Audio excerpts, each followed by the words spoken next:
Climate change and loss of habitat are two of the biggest factors leading to species extinctions.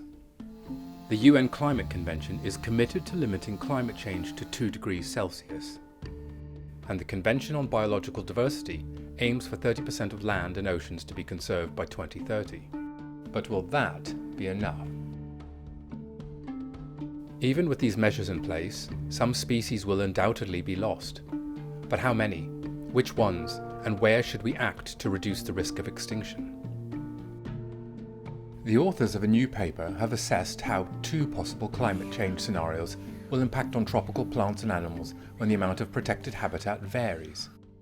They found that conserving 30% of tropical land, whilst keeping climate change to no more than 2 degrees Celsius, could reduce the extinction risk of plant and animal species by 50% or more.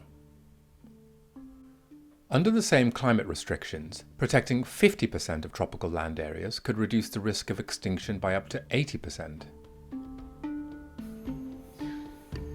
In response to climate change, plants and animals move to new locations, but each species has its own climatic niche and will shift at a different rate and direction.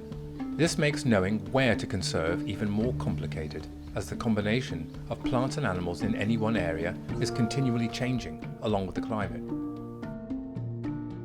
By mapping distribution shifts and creating spatial plans for nearly 300,000 individual plant and vertebrate species, this research helps conservationists and policymakers understand which are the most important natural areas to conserve, and by doing so, how much we might have lowered risk of extinction for tropical species around the world.